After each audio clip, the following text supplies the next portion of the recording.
Welcome to the Julian and G.K podcast. And it's true.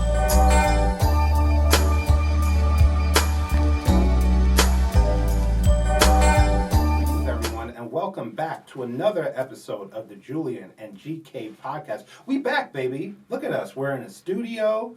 We got logos. G.K is 6'7"ing. We still don't know what it is, but he's doing it because this is the year 2025. And we're doing our wrestling jammies, of course, but this now is the jammies for pop culture. Jammies! The jammies are back. Mm-hmm. And if you don't know about the jammies, for people who aren't returning to us, for our new viewers and listeners, the jammies is we are Jamaican Americans. So we love our Jamaican culture. We love everything about being Jamaican. And we also love a lot of American stuff with the pop culture, with the wrestling, with all that stuff. So this is why we invented the jammies, to give awards to the best of the best in pop culture, in wrestling, and, the things that we enjoy in life. This is supposed to be a fun podcast. We want to talk about the things that make us happy in this bleak-ass world. So let's talk about the pop culture jammies. And let's get into it, GK. Let's start off strong with the TV show of the year. GK, this was a pretty good year for TV. I mean, overall, I think. Especially with all the 9,000 streaming services that we have, there's always something to watch. So what would you say was the best TV show of 2025? Yeah, as a guy who proudly still has cable. And, the last one I know. Yeah. Staying strong. Still got a landline, too. Triple play. But, hey, get not the triple play. Give me a reason not to have it. I'm still waiting. Yeah, there was definitely a TV boom, in a sense, because all of this is all following the tales of the writer strike, the actor strike. I'm an actor. I'm in the biz. That wasn't a flex. That was context. No, flex on him. Yeah. My man GK, voiceover extraordinaire. You watching the commercial? That's him. Yeah. That's him. Check me. 9 times out of 10, it's my boy right here. GK Williams NYC. .com. It's all there. But so as an actor and performer, it's hard. There's a challenge for me watching people act and do work, and then it's almost impossible if you're really about that life to be like, I wonder how I would have done it, or or to that effect. Like, for example, like my mom is a physician, and so even when I've been on physician, medical dramas like New Amsterdam, Mom doesn't watch it as a dramatization or a scripted thing. Like, she watches it like it's a real medical situation or like a game show. So she's just like trying to solve it, like before the script gets to it. Yeah. She's like, okay, what are the symptoms? Well, patient is suffering from EPB and blah blah blah. She's like, got it. I would like to solve. So that's so when I watch most actors, especially when it's kind of like in my wheelhouse, like something I think I can play, then that's how I evaluate a lot of it. But then there's sometimes where I'm like, I can't do that, or if that's not in my range, or if that's in my range, I'd have to do a lot of work. So in that sense, plus the realism, plus the way they formatted the show, the way they formatted the season, it was their first season.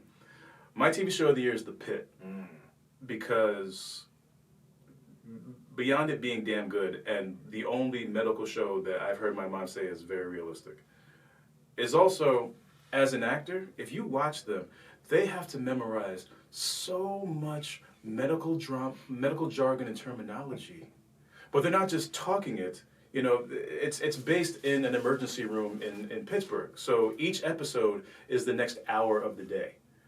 And so they have patients being rushed in left, right, and center, and they have to evaluate on the spot what could be wrong with them or what is. But you have to say it. You have to say it properly by the book. And except for maybe Noah Wild, the lead, because he did ER, none of them have medical backgrounds to just know that. So the amount of extensive work it takes to make that type of language sound normal and second nature, all while performing it. Yeah. I was like, wow, I'm so impressed, and so I respect everybody in this cast and everybody did the show. What a concept, well done. The Pit's my TV show. I mean, that's a great pick. I mean, that also was in the running for my show of the year because it's fantastic. If you haven't watched it, you got to watch it. It's great. It really like captures the chaos of an ER, and it's really expertly acted, well done. Fantastic show. I mean, some other great shows this year, like Hacks, Abbott Elementary, Severance, Stranger Things came back. Welcome to Derry, which is like I'm a big horror guy, so I love what I've seen of that. Adolescence. It was, if you haven't seen Adolescence, it was this mini series on Netflix. Holy shit, watch that. It is such a good, the acting, amazing. Forever, which I really love because it truly captured the essence of young love. So if on Netflix, oh my God, what a great show. It brought me back to feeling like how I felt when I was a teenager, like those feelings of meeting that first love and the butterflies you get and such a great show. Great. Andor, Alien Earth, All Her Fault. That's a recent one that's really good on Peacock. Mm-hmm. Yeah, but ultimately I had to give it to a show. I'm a big fan of comedies. I love comedies, and over the years I feel like comedies on TV have been dying. Like people, they go more for the drama, prestige shows. And I get it, but I love turning on the TV and something that makes me laugh. And a real comedy, because I think a lot of times nowadays they have comedies that want to have messages, that want to have they're more like dramedies. Like they'll have funny moments, but it's really more of a drama. I want a show that's just stupid. And the most stupid show of the year that made me laugh my ass off and was just so good was The Studio on Apple TV. What a great show. It's just like, I love shows like Curb Your Enthusiasm, Seinfeld, stuff like that. So it had that kind of essence where it's just every episode is just Seth Rogen's character getting into some nonsense and then figuring out how to get out of it and just like bumbling and stumbling his way through a job that he probably shouldn't have. So it's such a good show, so funny. The Studio, that's my 2025 Jammy TV show of the year. All right. Yeah. Not mad at that pick. Yeah. So yeah, let's see if we'll actually agree on one. Yeah, let's see. Yeah, we don't go over these beforehand. Yes. So we're just surprising each other. We're zinging each other on this. Yeah, that's why I love doing the jammies, because it's like we don't know what we're going to say to each other. We don't know what we pick, so there's no nothing to mess up our train of thought. This is generally our picks without any outside interference. So I didn't bring the jammy. I didn't bring the old school trophy. We don't have the trophy on us. Yeah. It's all right. We'll we'll get AI to just put something there. Pretend this is a statue right now. We'll AI it in. I'm sure we got the technology. Mm-hmm. So let's do song of the year next. Now, this I feel like this was a pretty good year for music overall. It started a little slow, but I felt like as the year progressed, we got a lot of really good songs that came out, towards the middle and end of the year. So, GK, what would you say was the song of 2025? Man, we are in a different time.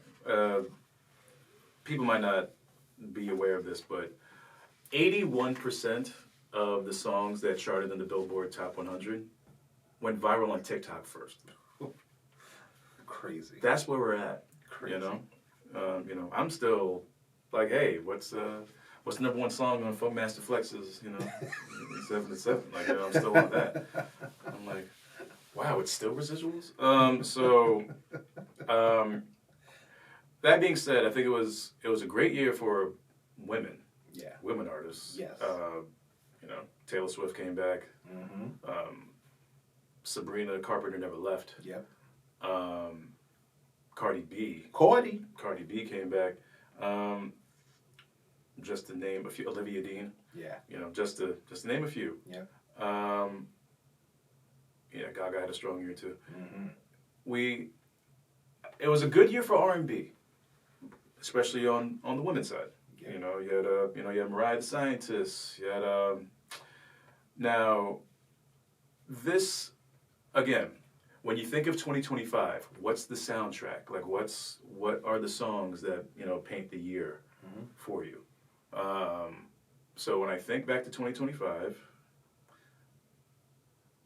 other than Golden, I couldn't get K-pop Demon Hunter. I've never even seen the movie, but that song, whoa, came out of nowhere. And also, I did a lot of traveling this year, and I think more people should know this. One of my nominees, is a song that doesn't really play here, but everybody knows who he is. So Ed Sheeran had an album this year, and he released a song called Sapphire. And it's not one of the mainstream singles that was released in the U.S., but it's a banger outside the U.S. I've traveled, multiple continents, this year, and the song that I kept hearing the most was Sapphire because it's featuring this dude Arjit Singh, and he's actually the most streamed artist in the world if you combine all the streaming platforms. Yeah. So, so I had to show that love because I don't think enough people know. Yeah, and it's a great song. Yeah. Now, Kehlani's Folded is a song where maybe I'm just not that deep, but if you watch our other podcast, if you hear about my aversion for laundry, the prospect of me going in the cold to come get clothes from her because she folded them. Yes, with that said, I don't know what the song is we're talking about. She just sounds nice because she has top tier Brandy level tone. Yeah. So my song of the year is going to be "Mutt" by Leon Thomas because that song was everywhere, especially in the R&B circles in the first half of the year. But then it didn't start charting on the pop charts and the Billboard charts till the second half of the year. Yeah. So it was strong all 2025. So that's my song of the year. That's my jammy for song of the year. Yeah, listen, that's a great pick. That like you said, it was one of those songs that totally crossed over because I listen to a lot of Sirius XM in my car when I'm driving to work, driving my daughter, around and whatever. So, like you said, earlier in the year, that song was playing on all the R&B stations. They got the Heat and all these other stations on Sirius XM. And the remixes. Exactly, and that's where I heard it. You never heard it on the pop stations, the Hits Ones and the those stations. But then as the year progressed, and I'm listening to my Hits One countdown on the weekend or whatever, Mutt started coming on it, and I said, wow, this song really has been around the entire year, and it switched over. It switched over from a pure R&B record to a pop record, and it's that's something that's rare nowadays. Nowadays, a lot of times when songs come out, it's immediately on the pop charts, but this was a song that probably the pop charts were nah, it's not going to hit over here. Keep down the R&B side, but it was such a good song, it crossed over. It was undeniable. So I think that's a great pick for Song of the Year. Some of the nominees that I had written down for Song of the Year: "Man Child" by Sabrina Carpenter, "Cry for Me" by The Weeknd, "Abracadabra" by Lady Gaga, "Daisies" by Justin Bieber, "Bodega Batty" by Cardi B, "Back to Friends" by Somber, "What the Helly" by Rob 49, "Nokia" by Drake and Party Next Door, "Ace Trumpets" by The Clips, "Sally When the Wine Runs Out" by Role Model. Lot of great songs this year, but ultimately, I had to, and it's I don't even know if I want to, but it's I have to give it because I feel this is the undeniable song of the year because it was everywhere. I couldn't escape it. If I turned on my radio, if I turned on my Apple Music, if I turned on anything, the song was there. And it's Golden by Huntrix from the K-pop Demon Hunter soundtrack. First of all, that's a great movie. It's such a great movie that I started watching it with my daughter. My daughter got bored, decided to go do whatever she wanted to do in her room, and I kept watching it with my wife because it was such a good movie. And the songs from that movie are so good. And this song, particularly Golden, is such a earworm. It gets stuck in your head, and you can't get it out of your head. And when it comes on, you keep listening to it. And it's one of those songs that you don't really get tired of it, even though you've heard it a million times because it's such a good song. So yes, Golden by Huntrix, my 2025 Jammy Song of the Year. I agree with that. I mean, if you combine Sapphire and Mutt, then because Golden really was everywhere. Yeah. Sapphire's everywhere but here. Yeah. Mutt is here. Yeah. Mostly. And also, the Jamaican in me. I'd be remiss if I didn't mention the one reggae song that had any traction this year. That would be "Take It to the Max." Oh yes. My list, Take it to the max. Yeah, man. I'm still out. Hey, man. Some of my homies are getting long-term breakups and divorces, and they're trying to be out in these streets again. So we gotta hit the clubs. But yeah, man. Batman, shut up. Batman, shut up. It's a bop. You gotta reintroduce them to the streets. Yes. Yeah, man. So let's stay in the music realm. Let's do album of the year. Similar to Song of the Year, I felt kind of started off slow with the albums, but near the end of the year, just bang, bang, bang, bang. I felt every week we were getting really quality, high class releases. So what would you say, GK, you think is the album of the year 2025? Of all the jammies, this was the easiest one for me. Okay. Clips, Let God Sort 'Em Out is my album of the year, and I'm glad that the Grammys are backing me up because they've nominated them for album of the year, and we're talking old school hip hop, the way we like it, but translates. Malice comes back from his long hiatus. They bring Pharrell into the studio to produce the whole thing. It was prime early 2000s. All over again, but this time they're more mature, they're more evolved, and they're better. Malice, the verse of the year is Malice and So Be It, and I don't care what none of y'all say. Yes, it's it just makes you feel good. Like let God sort them out. I was traveling through Europe, 5 countries in 6 days with that soundtrack banging. Like, I mean, I love me some Giveon, but walking the red light district with Giveon didn't hit the same. I wasn't really ready, and Bieber's album came out around the same time. But nah, man, bro, Chains and Whips, all the features, Mike Tyson blow to the face. Man, it's what a classic, high quality hip hop album, man. I can't praise it enough. Welcome back, Clips. I mean, that's a phenomenal pick. I mean, what an amazing album. And did a tiny desk with it? Yes. It's such a phenomenal album. I mean, I'll just run through real quickly some of the nominees from this year. Like I Barely Know Her by Somber, Ego Death at Bachelorette Party by Hayley Williams, Mayhem by Lady Gaga, Swag, Justin Bieber, Infinite by Mobb Deep, Am I the Drama, Cardi B, My Face Hurts from Smiling by Lizzo, Starline by Chance the Rapper, Moisturizer by Wet Leg, Escape Room by Tiana Taylor, Baby by Dijon, Debbie Tirar Mas Fotos by Bad Bunny. Such a good album that I don't even speak Spanish. People think I'm Spanish just because I'm light skinned, and but I'm Jamaican, like as we've yes, exactly, from the BX, and it's like so. But I don't even speak Spanish, and it's such a good album that I don't need to understand. And now they've added this feature where you can see what it translates to, and so it made me love the album even more because now I actually know what he's saying. So it's like that's a great album. But ultimately, I had to give album of the year to Let God Sort Him Out by the Clips. Whoa, we agreed. We actually agreed on something. We agreed. Wow. It's like, listen, wow. It's such an amazing album. And who knew that Malice, who took like such a long hiatus from the rap game, will come back and be better than Pusha on the album. And I love Pusha T, but Malice, I'm sorry, out-rapped you. Your brother out-rapped you.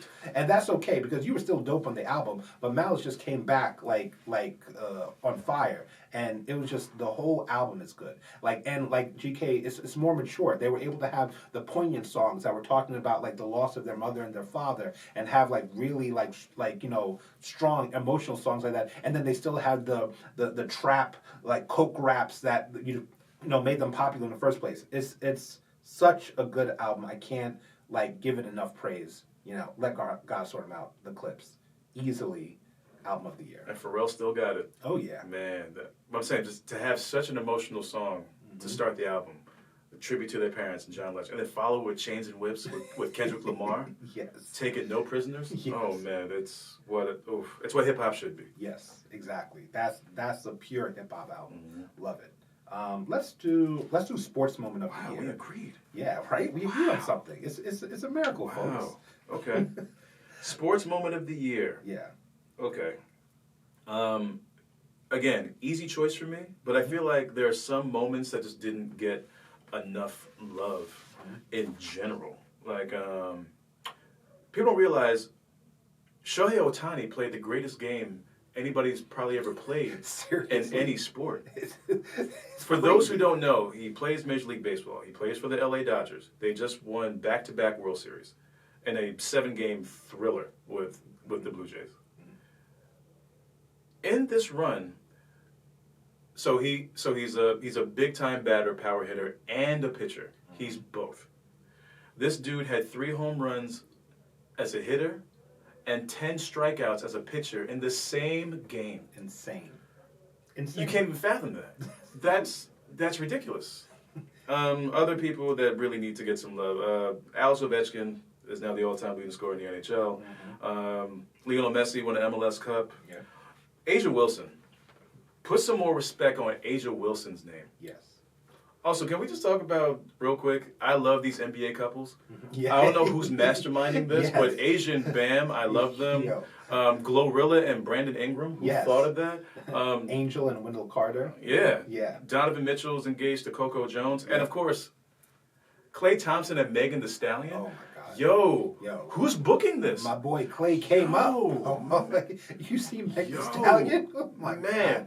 Oh, my goodness. That Thanksgiving, like, they have videos where they're working out together, and Yeah. she's really bringing him out of his shell. Yeah. But that Thanksgiving video where she cooked for his whole family, I was like, Yeah. oh, man. He got one. Clay, Wow. bro. Wow. Man, salute. Yeah. Yeah. So, man, what were we talking about? Oh, yeah. That was, yeah, sorry. Clay's love life is not my sports moment of the year. Just make sure I didn't miss anything. Eagles destroyed the Chiefs. Yep. And it looks like the Chiefs' run is over for at least a while. Mahomes torn ACL. Crazy. And Travis and Taylor got engaged. So Yeah. you know his football game ain't coming Yeah, back. he's done. Respectfully. He got a billionaire. Respectfully. You don't need to play football. Yeah, anymore. man. That's Yeah, crazy. we got it. But there was only one moment in sports. Oh, and also selfishly, not just the Knicks winning the Emirates NBA Cup, Yeah, boy. but Yeah. the 2 months in the playoffs. I just want to say this now. So we are going to be the first team. Yes, I said we. You be a fan of a team for 5 decades and counting, and then you tell me otherwise. Yes. So unlike the previous 2 teams who have won the cup, they are not going to put up a championship banner in their arena. Yeah, I don't feel good about that decision. However, even if you're not a Knicks fan or a basketball fan, if you came to New York City during April and May, when the Knicks were just in the playoffs and won those first 2 rounds, you want to talk about euphoria. You want to talk about a city where there was just only good vibes permeating and spreading throughout. It was contagious, and it brought almost $750 million to the New York City economy, and just those less than 2 months. Yep. And so all y'all who are trying to get on us because we won an NBA Cup, calm down, kiss my grits. We know the difference, all right? Like, okay, we win round 1 of a playoff game. Yes, we are going to shut down the streets. Yes, we are going to set trash cans on fire, and we're going to do it in front of the cops while we climb the street lights. And they're going to be like, yeah, we get it. Yeah, they're we going to do nothing we understand because they get it. Right. Yes. The cup was cool, but it's still a regular Tuesday night. We didn't tear the city up. No. We know the difference. Yes. But we're going to celebrate it better and appreciate it more than any one of y'all. So, lick my phalanges. Yeah. We might have to edit that out because Yeah. I don't even know what that means. Yeah. Listen, you just made it up. You just made up a new But term. you felt what it means. Yes. you got it. Let's go. You got it. That's Yes. right. Knicks tape, bing bong, we here, go New York, go. And we'll see y'all in June 2026. I'm gonna be there. I said, okay, my bad. The sports moment of the year is the one moment where I was like, what? When they traded Luka Doncic to the Lakers in the middle of the night.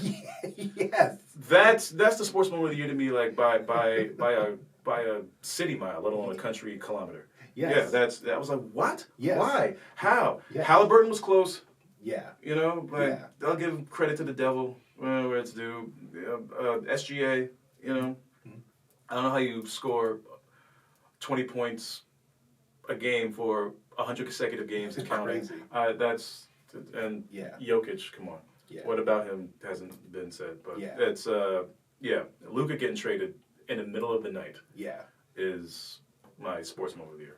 I mean, yeah, that's one of the most unpredictable, craziest NBA trades of all time. And what it did to the Lakers and just how quickly downhill Dallas went. Yes. And then they had a life raft, somehow getting the number 1 pick of the draft. Yes. And then that still got messed up. And then they fired Nico Harrison, the GM, after all that. Like what a manure show. Yes. It was crazy. It was one of those trades that I saw it pop up on my phone, And you ever see something that seems so ridiculous, you immediately think it's a hoax. Mm-hmm. And I said, there's no way that the Mavericks traded Luka Doncic. He's their star. He's like not just a star. He's one of the 3 best players in the league. Right. You don't trade one of the 3 best players in the league. Who was not he wasn't like begrudged. He wasn't upset. He wasn't demanding to be traded. The only time a top player gets traded is when they're asking out. And they're basically saying, if you don't trade me, I'm going to leave as soon as I become a free agent. He was happy in Dallas. He was fine. Mm-hmm. So that's why this trade came out of nowhere, because there was nothing that preceded it that made us think that the Mavericks would ever trade Luka Doncic. That's what makes it such an insane trade. So, I mean, that's a really good pick. I mean, you know. And a nasty breakup. Yes. Dallas, not the city of Dallas, because they're still crying for him to come back. They still love Luka. The Dallas Mavericks organization did him dirty. He brought them to the NBA Finals just the year before that. Yes. And then they would sun him. Hey, we made the finals. I'm going to have a beer with my dad. No, you're not. Yeah. And then they took Luka's beer out of his hand on camera. Which is crazy. Like, that's just so disrespectful, dog. Yes. And then he was Dallas, I won't get all insider about it, but because Dallas traded him, he was not eligible for a super max contract, so he got screwed out of almost $100 million and just around $100 million in just that move alone. And they told him that he was fat, lazy. All of a sudden, he doesn't play defense. He's a liability. All on the way out. Yep. It was nasty. Yep. And Luka cried. He got broken up with in the middle of the night and didn't see it coming. Yeah. So that's.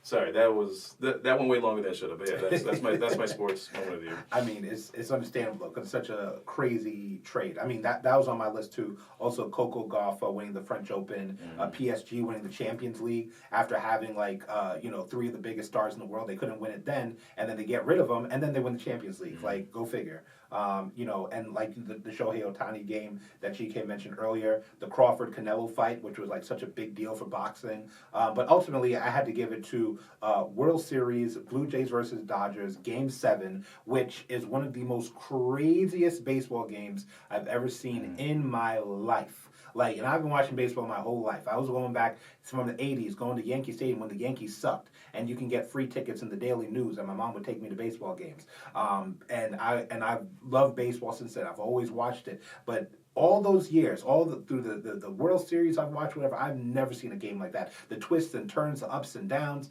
it was going back and forth. The Blue Jays almost winning the world title by like a half of an inch, getting caught out at the plate, and that's the reason that they lost. It's insane. It's World Series Game 7 sports moment of the year. That's my pick. I'm with that, and my other great sports moment of the year. I mean, for me personally, but for many others, I'm one of the announcers at the finish line for New York City Marathon. Yeah. The New York City Marathon was hours after Game 7, and I saw a lot of Toronto people. And for those of you who don't know, you have to be in Staten Island like 5 in the morning. Yeah. So it was just a weird combination of they stayed up, and they paid for it in the marathon, or they sacrificed the sleep. I mean, they slept, and then they woke up to find out that their team did not win, and they had to run with that shocking heartache all day. I was like, either way, y'all need a drink. Like y'all everybody in Canada, just go. Yes. Yeah, so that's what I'm always. Oh, and my runner-up, Shedeur Sanders fall to the 5th round, and then on top of it, the son of the Atlanta Falcons GM has the audacity to prank call Shedeur while he's sliding in the draft. For those of you who don't know, the draft is how many days? It's like 3 days. Right. So he's expecting to be drafted in the first day. Now he's in day 3, and he's still not getting called. And one of the sons of the Atlanta Falcons brass decided to play a prank on Shedeur and call him. Usually when you get drafted, you get a phone call right before from the team that's going to draft you, saying, hey, we're going to draft you, welcome, get ready for your moment. That's what he did to Shedeur. And he filmed himself and did it on his own camera. Meanwhile, Shedeur is filming himself because he's documenting, what's supposed to be the best night of his life. Yeah. So I don't care how much you dislike a person's personality. Yeah. No one and their family deserves to have Exactly. their moment taken away from him like that. Yeah. So, yeah. Yeah, and then they don't draft him because of his personality, and then he comes in and then he wins his first full game. Yeah. Well, crazy, crazy how that works. Like one of the best players in college football, you would think would get drafted higher, but because of anyway, we could do a whole podcast on that. Okay. But let's keep it moving. Yes. Let's we got 2 more categories to go. Next category is the damn you fell off. So this category is typically reserved for people who at one time might have been esteemed or highly regarded or whatever, and then they did something that just made them fall off. And it could be a person, it could be an organization, it could be anything. But so GK, who do you think fell off the hardest in 2025? Man, why are there so many nominees each Right? year for this damn Jammy? Right? So we already mentioned the Kansas City Chiefs. Yes. There was a lot of NFL-related fall-offs, on and off the field. Shannon Sharp, Ooh. Mark Sanchez. Yeah. I'll do a slight detour. This is the last year we'll ever see MTV. Yeah. Crazy. But you want to talk about fumbling, not just the bag, but like fumbling your life, and you're not even 40 years old. Please tell me why Sharon Moore, the head coach of Michigan football, he got handed this job after the head coach left, after they had just won the national championship. Yeah. So this is what he is inheriting. Yes. A national championship. A dream job. Yes. Married, 3 kids. This dude's in jail right now. Contract terminated because, according to sources who I know who went to Michigan, dude knocked up his secretary, and he's in jail waiting to be brought up on assault charges. Dude fumbled his dream job. He fumbled his family. He fumbled his reputation, all before the age of 40. And again, we're not one to judge, but as a logical person, I'm curious to know for what. Yeah. Now, that's a fall off to me. I mean, like, Diddy Ben fell off. Diddy was falling off for years. The documentary was just a nail in the coffin of Diddy's fall off. So that's been going on. Yeah.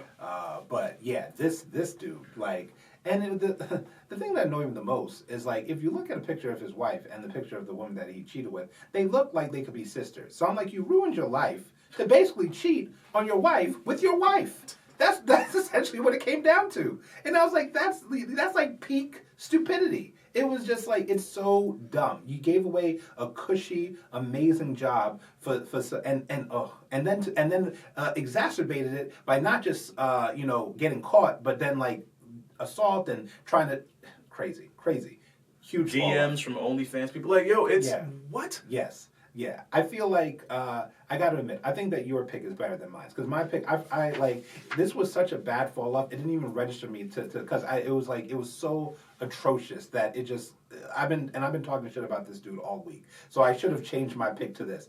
But I'll stick with my original pick, and my original pick was Stephen A. Smith because listen, Stephen A. Smith, it was he's always been loudmouth, whatever. That's what he gets paid for, right? But he was always entertaining. And I will give him that. I used to love watching First Take. I used to love watching him and his banter and whatever, and it was entertaining. But then something happened along the way where this dude started feeling himself a little bit too much.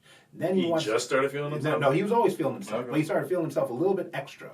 And he wanted to start delving into politics, and he wanted to start delving into telling women what they should do in their marriages and stuff. And I'm like, what are you talking about, bro? Talk about sports like you always have.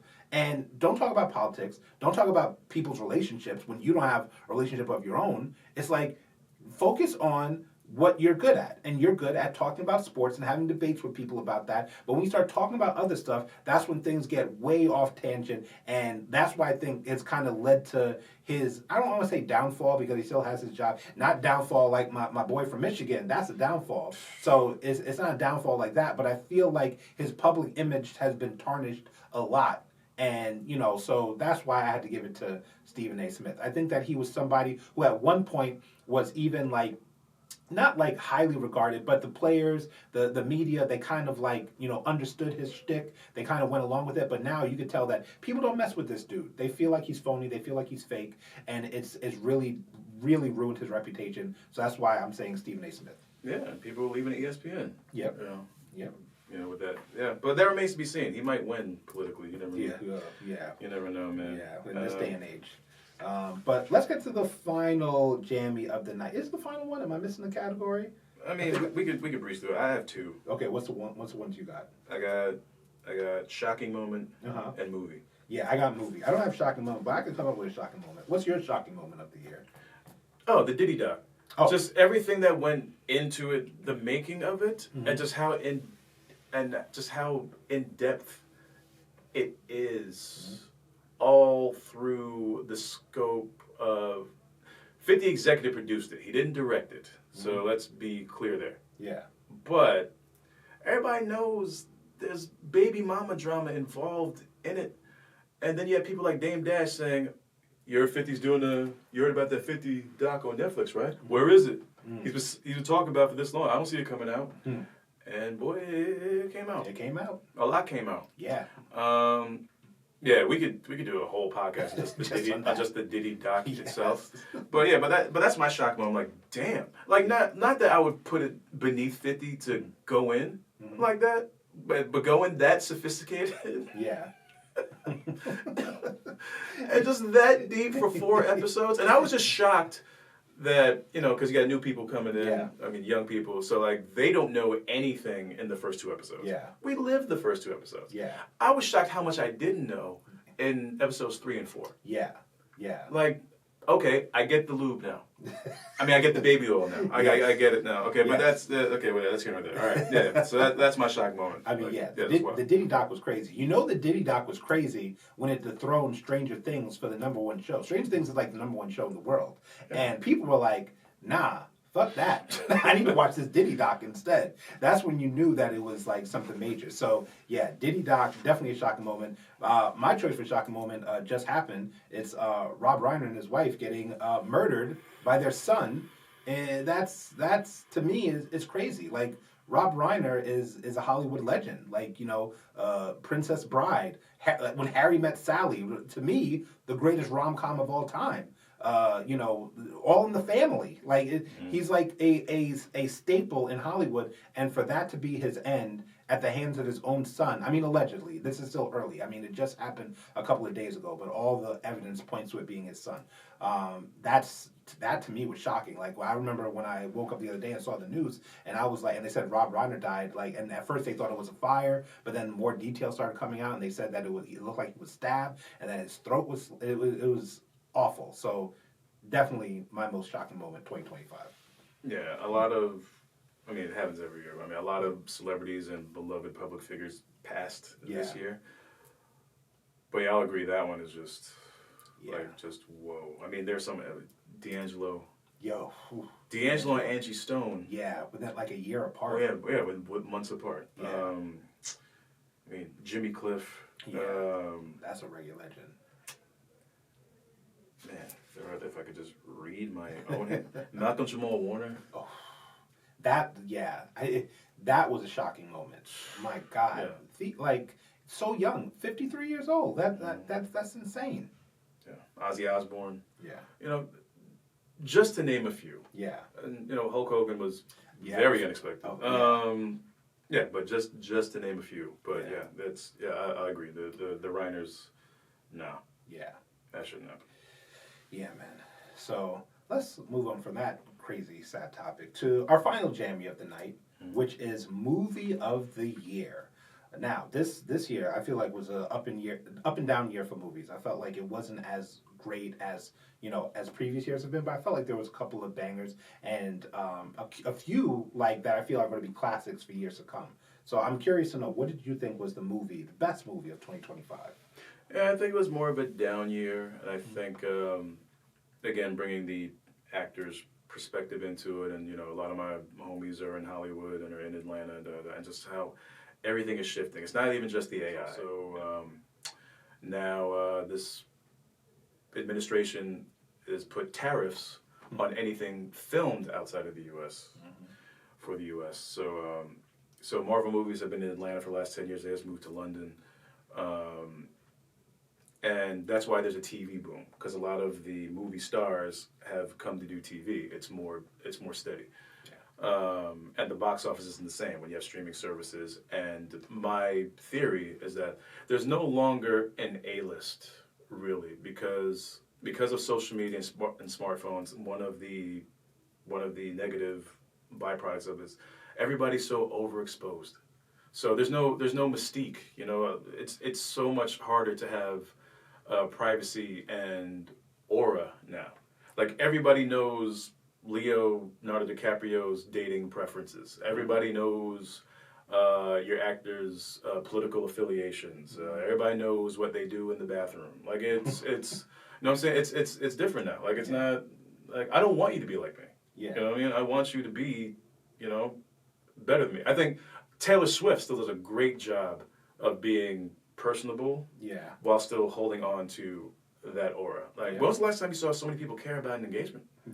That was, and I give her credit. And also, shout out to her, because I think this went way underreported. So she had already earned my respect, because clearly that's what she was looking for. She's trying to collect the jammies. Yes, absolutely. Which I think we'd have to go back. I think she's gotten at least one. I think she's gotten a couple, But she had a bad record deal with Scooter Braun, and her first hit albums were under Scooter, so she didn't have the rights to her own music and her own publishing, and Scooter bullied her with it. Now, to her credit, she fought tooth and nail, and also, brilliant, she re-recorded all of those albums and just called them Taylor's version and asked her fans, don't stream the old version, stream my version, so they get no money. It worked. And it worked to the point where she was able to buy all of her masters outright. And I don't think enough was made this year of that. Like, she's a boss. You know what I mean? So I will give her that. But to go back to movies, also another easy Jamie for me. It's Sinners. I just need the Oscars to back me up. But I think Sinners is. I just had this feeling that even if you don't agree, it's in your top 3, so you can expound on it better than I would. But I just want to show some love to Zootopia 2, because that's really the highest grossing film of the year. That's the only one to crack a billion. Like Avatar might. But next year. Wicked for Good might, but that's next year. But no, man, I think this is the year of Sinners. And I mean, I agree. Like, I'm not even gonna build up the drama. It's Sinners. It's absolutely Sinners. Sinners is my movie of the year. Also, I mean, I'll mention some other ones that were in the hunt. F1, One Battle After Another, Wicked for Good, Thunderbolts, Superman, Mission Impossible, Final Reckoning, K-pop Demon Hunters, Weapons, Black Bag, Fantastic Four. So, like I said, a down year for movie, like GK said, but there were some gems in there. But to me, it's Sinners. And the reason that Sinners is because Sinners was an event. And when's the last time that we've seen an event movie? Like, I thought about this. The last time I could think of an event movie was Avengers Endgame, when it was like people were lining up to go to the theater or whatever. And I'll give Ryan Coogler and his team all the credit in the world. They did a masterful job of promoting this movie, because he did that video to show the differences between the different types of movie screens and whatever, and made going to see a 70mm showing an event to the point that it sold out for weeks. And then they had to re-release it because the demand for it was so great, because people want to see it in this format. And that's how you market a movie. But it wouldn't have worked if the movie wasn't good. The movie was great. And that's why people would go back to see it again. And more than anything, the reason I think that Sinners is the movie of the year is because all the other movies that I mentioned were great. But this one had the moment of when they show the musical journey of the different through time and structure and going to the past and the present. Brilliant. So that moment stood out, and I feel like all great movies have a moment, and Sinners had that moment, and that's what makes it the movie of the year. I hope it gets rewarded next year, in kind and original. Yes, and an original. Not no remake. Yes. You know what I mean? Not no comic book, block, like none of that. It was It was an original. straight from the brain of Yes. the mastermind Ryan Coogler himself. Absolutely. And Michael B. Jordan, great job. He's got his Golden Globe nomination for Best Actor. Mm-hmm. You know, it's the first time for him. First one for Dwayne The Rock Johnson too. Yeah. Not great reviews for the movie. Yeah. But his turn. Yeah. Fantastic. So yeah, but I'm looking forward to the Oscars next year, man. Yeah. And let me run down some quick notes that are out there. All right, so wrap this up. Yeah, 2025 wrap up. All right, shout out to the Grammys. Kendrick went 5 for 5. Beyonce finally won her album of the year. Yep. And won Best Country Album of the Year. And gave us a great meme. And still making her the most, the most Grammy wins of any artist. Eagles destroying the Chiefs, Super Bowl 59, but it's really Kendrick destroying Drake at the halftime show. Like really putting the final nail in the coffin. Yes. But who's still the most streamed rapper? It's still Drake. That's what I'm saying. Like,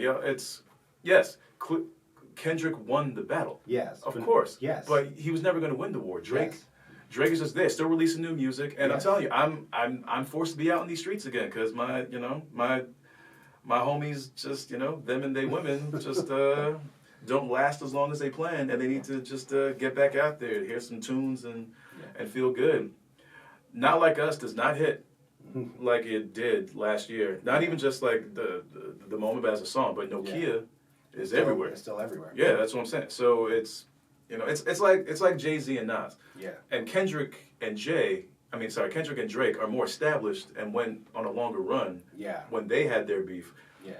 Before Nas and Jay had their beef. They weren't even in the game 10 years yet. Yep. So, but the king is still the king. We talked about the Oscars. John Cena turning heel with Travis Scott. Don't ask me why. So not just the Diddy doc, but the Diddy trial. Mm-hmm. And I was doing jury duty the day he was getting his sentencing. That was a weird time. George Clooney doing Good Night, Good Luck on Broadway and broadcasted on CNN. Yep. That was a big moment. The damn CEO and head of HR affair caught at the Coldplay concert. Oh, yeah. Yeah. Yeah. Mm-hmm. Jet 2 holiday. Yes. The Late Show Stephen Colbert ending. Kimmel getting canceled and coming back. Yep. Terrence Crawford beating Canelo on Netflix, then retiring. Yep. Jake Paul was getting ready to fight an undersized Tank Davis, and then somehow that got flipped into him fighting super heavyweight Anthony Joshua. Which is crazy. What? Caitlin Clark had a down year. She was injured most of the year. Paige Beckers, though, won the national championship, got drafted #1, Rookie of the Year. Yep. What else we got? Oh, to go back to Jay-Z and Nas, Jay-Z tried to be partners for a big-time casino in Times Square. Mm-hmm. Got rejected. But Nas and his group got approved for their casino in Queens. Yeah. Bad Bunny, the Super Bowl halftime show. We'll talk about that more next year. That's one of my 2026 predicts. I feel like him and Zendaya are going to take the year. Still don't know what 6'7" means. I'm cool with that. Mm-hmm. Also, Diane Keaton passed away. The NBA back on NBC and with Michael Jordan. Yes, fantastic. Oh, that is so great. Our love, hearts, and prayers forever for Jamaica after Hurricane Melissa. That's absolutely. Yeah, we could not mention that. Gotta mention that. We got a new. There's a new sheriff in this town. His name is Zoran Mandani. Yeah. And that dude came out of nowhere. Yeah. But, was 2026. Yeah, we'll see. Netflix, they're buying all the big podcasts from iHeartRadio, etc., but they bought Warner Brothers for $82.7 billion. So that means they're getting HBO, they're getting a whole bunch of intellectual properties, and it's just... And they want to get mad when we share our passwords. Yep. But it's and tech talking about we ain't got no money, but they have all the money to make these power moves. Yeah. So don't be surprised when your monthly subscription goes up. Yeah. It's impossible for it not to. Yeah. And Stranger Things, your TV show finale is in movie theaters. Yeah, that's crazy. Oh, that's some big boy moves right there. Yeah. All right. You think I'm leaving anything out? So I think you have a gist of what this podcast is going to be. So, we're not going to talk about the government. No. We're not going to give any jammies to, Morgan Wallen, but we're not going to badmouth a Morgan Wallen either. Exactly. This ain't the podcast for that. We try to stay out of politics as much as we can, Yeah. until it bleeds into our world.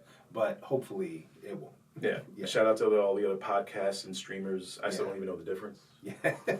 But, but they out here. Yes. And OnlyFans is still out here. Hey, they get money. To each their own. Hey, They get money. Get that money, girls. I don't know and how to guys. buy. Hey, get it. Get it where you can. It's hard out here. This economy's hard. Get that money. Yeah, that's mostly my 2025 right there. You think I left anything out? No, I think you covered it, man. Like you got all the major points, and we're really looking forward to 2026. Hope that you join us on the ride in 2026 with the new, revamped, re-energized. Look at this studio. Look at our logo. Look at us. Like it's gonna be a good time. We're gonna talk about some good stuff, and we hope that you join us on the journey. So, any last thoughts, GK, before we sign off? Man, life ain't easy, but it's better together. So let's just, let's just positive vibrations for 2026. All you good people, I wish you all great things. Yeah, absolutely. And man, let's be what we want to see in this world, man. Absolutely. All right, y'all. For my boy, GK, this is Julian.